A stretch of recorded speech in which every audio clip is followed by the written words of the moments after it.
Thank you very much. I'm honored to be here. I'm speaking to you tonight not as a Shakespearean, but as the chairman of the Harvard Task Force on the Arts, which after about a year and a half of what seemed to be exceedingly frequent meetings and consultations, produced a report just at the end of last semester. It was 50 years since the last such report at Harvard, a report charged with examining a set of questions. What's the role of modern and contemporary art in a liberal arts curriculum? And what's the role of art in a research institution? How is it possible to have a heightened presence for the arts in a university and a more vital relationship between the arts and the central mission of a university education? As I say, we met for more than a year, a group of about 20 of us. We visited peer institutions, we consulted widely, we examined carefully what we have on our own campus at Harvard.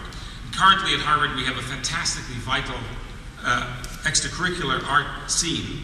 A huge number of our undergraduates and many of our graduate students engage in art practice. We have only a marginal presence of the arts at the center of our educational enterprise. And the marginality is no longer acceptable to our community, to our faculty, to our students. It's no longer acceptable really because, as I don't need to tell many of you, there have been over the last generation a transformation of modes of knowledge so that the boundary, the bright line between art making, collecting, and exhibiting on the one hand, and education on the other, that bright line has given way to a much more vital interaction between the two.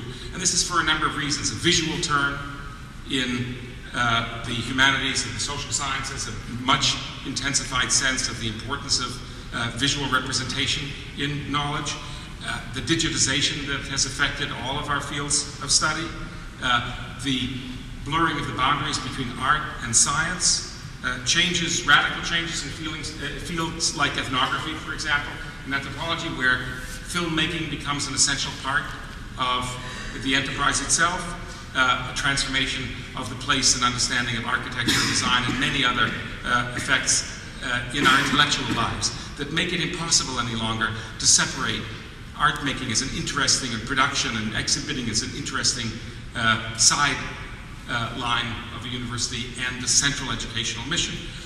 And that's why Harvard put together this task force with recognition from the top of the university down through all of its members that the forms of thinking inculcated in modern and contemporary art practice are valuable both in themselves and also in what they help to enhance everywhere in the curriculum. These include the development of craft skills, the sharpening of focus and concentration, the empowerment of intellectual life, and the empowerment of the imagination. Art making is an expressive practice. It nurtures intense alertness to the intellectual and emotional resources of the human means of communication in all of their complexity. It requires both acute observation and critical self-reflection. This self-reflection, this drive to interrogate conventions, to challenge and displace established genres, to question inherited modes of meaning, encourages risk-taking and an ability to endure repeated failures. It fosters both intelligent imitation and also a desire to conceive and bring forth what has hitherto been literally unimaginable. Most notably, art making requires empathy. Empathy not only of its audience, but of its makers as well, who have to consider the relationship between personal expression, imaginatively, and public reception. Far from being a thing of the private sphere, the arts, if we take them seriously, teach lessons in the public nature of all expression.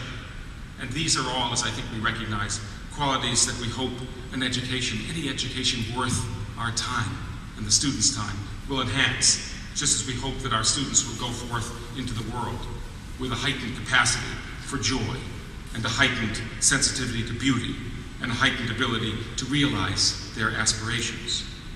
So the question that we asked ourselves for, as I say, a very long haul was, why is it? Why did Harvard, with all of its wealth and its institutional power and its intellectual greatness, or at least its great expectations, fall so far behind? Why does it now need, in such difficult economic circumstances, to play catch-up? And the answer, we concluded at the end of our long examination of these questions, the answer is bound up with the fact that, with a very few notable exceptions, the Harvard Art Museums effectively stopped collecting and exhibiting art from the 1960s onward. A decision as problematical for the university's teaching mission as would have been a comparable decision on the part of the library to stop collecting poetry and fiction after the deaths, say, of Wallace Stevens or Gabriela Mistral.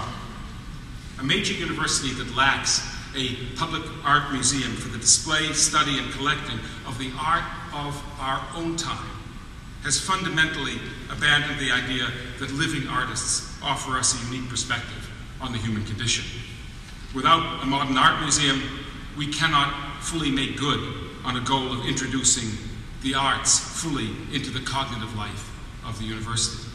For students and faculty to remain on the cutting edge of developments in the visual, they need to be exposed to the history and the ongoing creation of the arts of our time. Harvard has, as you know, unrivaled collections in the arts of the past, astonishing things, but we do not have anything that rivals the Rose Art Museum. Modern and contemporary art is what we ceased at a certain point to interest ourselves in, to our fatal consequence. Modern contemporary art, precisely because of their complicated, their contested, their provisional nature, the arguments that take place over what counts and what doesn't count. Not the secure sense of value, but the questioning are part of the importance of modern and contemporary art and why this space is so sacred.